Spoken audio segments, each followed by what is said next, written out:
different perspectives on their views.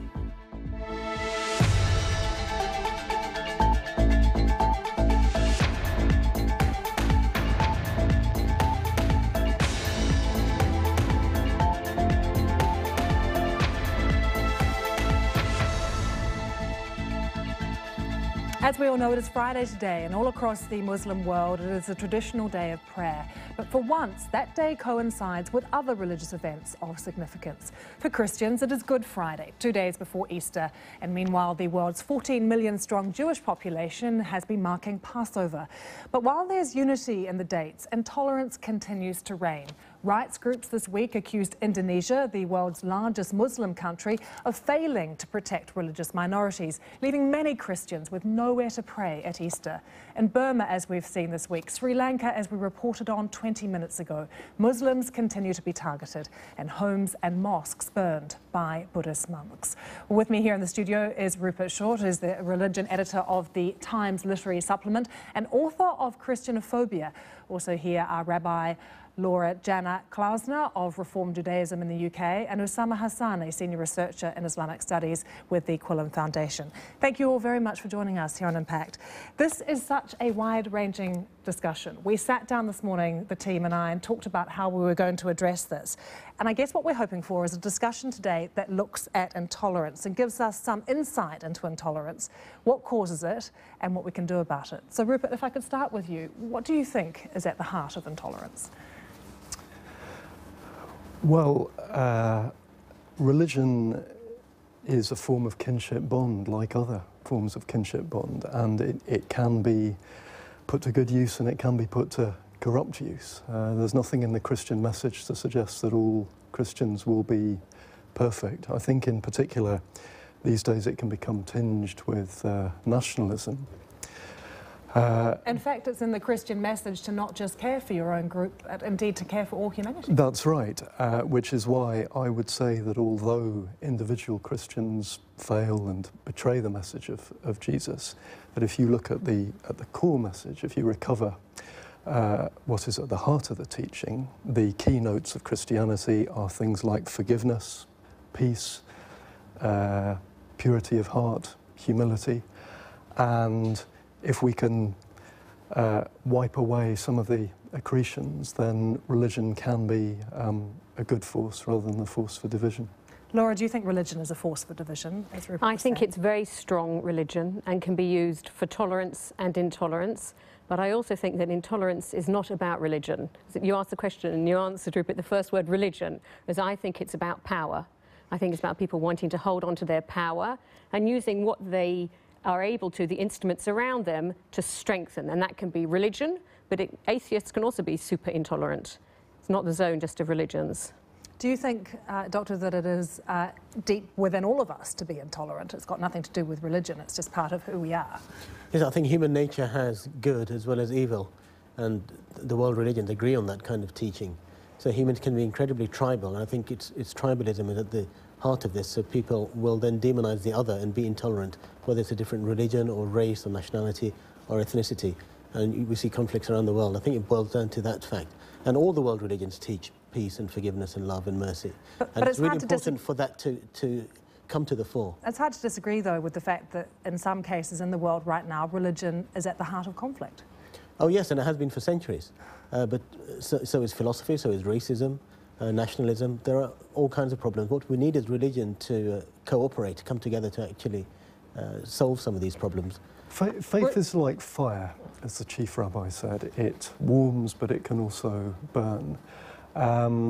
But granted that it can be part of the problem, it's also part of the solution. And I think it's worth bearing in mind. I know we're focusing on some pieces of bad news, and rightly so to a degree, but the teaching that is common to our three faiths represented here today, Judaism, Islam and Christianity, stresses that we're all made in the image of God and that the other is worthy of toleration. And Rupert, yet you have felt the need to write a book about how Christianity is under attack. I have. I laid due stress, however, on the fact that religion has been mobilized to bring down dictatorships, to end colonialism, to fight slavery.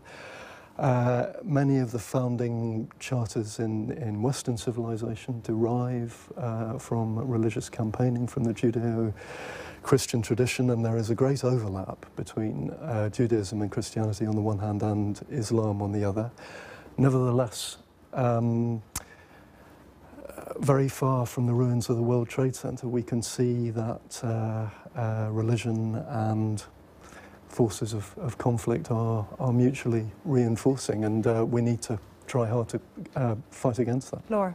I want to challenge the idea of tolerance and of cooperation. I think we do need to cooperate, but I think things to move forward need us to say hard things to each other.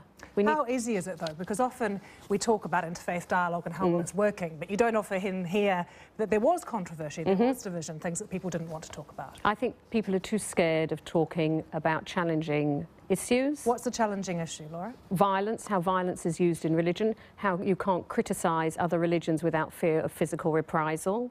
I think one of the things that Rupert has done is put a very important issue on the table from the point of view of Christianity, but we know that all the world religions could do similar things with pointing out violence. And the question is, how do we as religious people and religious leaders move away from tolerance to actually understanding each other, feeling awkward, squirming, not reprising physically, understanding, and then you move beyond tolerance into working out how you live together. And Dr. Hassan, how do you do that? I agree we have to move beyond tolerance. Tolerance implies that, oh, you know, we just about accept people. It's more than that. It's actually embracing and loving people as all created by God, and certainly people who are religious really have to accept that. And we also need to have the difficult conversations. I entirely agree. We should be able to have honest discussion. And I see the appetite for that in interfaith dialogue around the world. People are fed up of just having tea and cakes and saying nice things. People really now need to help solve conflicts, because people are dying in the Middle East and in South Asia, around the world, because of religious conflict. But also one of the things that you raise in the book, Rupert, is that you don't think people are willing to talk about Christianity under fire. That's not fashionable. That's right. I think there has been a bit of a hierarchy of victimhood. It's very fashionable to be a persecuted something else. It's not necessarily very fashionable to be a persecuted Christian, and that's why I wrote my book, Christianophobia, to draw attention to what I saw as an overlooked story. I mean, in your communities, is there an awareness that Christianity is under threat? In certain parts of the world, yes, particularly the Middle East. I think it's been seen in a different way because Christianity in the past has been identified with colonialism. So it's a case of raising the lid on that and saying, OK, let's see what's underneath that. But I think that bringing that cause out is important, but understanding that it's not unique is also important. I've seen the summary of Rupert's book, and I welcome that, because anti-Semitism and Islamophobia are serious problems, especially in the Western world, and they have rightly had a lot of focus on them. But I think Rupert's highlighted the problems Christians face in the Middle East and in South Asia, including Pakistan, where my own ancestors are from, and I know how terrible the situation is. I mean, it's interesting, though, when you say the Western world. I mean, it seems to me in the West we're living in an increasingly secular society, and in fact the rest of the world is getting more religious, and yet here we're getting less so. Well, even here, I think that claim needs to be heavily qualified. I mean, it might be that in certain bien-pensant metropolitan circles, people are more and more secular. Actually, church-going has risen steeply in various parts of this country, and certainly the Muslim community is thriving. Islam and Christianity are the two most formidable belief systems in the world at the moment, and they're both growing strongly. You're nodding, Laura. Is that well, I'm thinking about also spirituality in Britain. There is a huge urge for spirituality in many, many forums. I'm sorry, I'm just wanting to bring in what has been really interesting. We ask for people to comment on our Facebook page. We do this every day with various comments. We get some days a few comments, some, not many at all. Within an hour or so, we had 1,000 people comment on our Facebook page. So we wanted to bring just a few of them to you.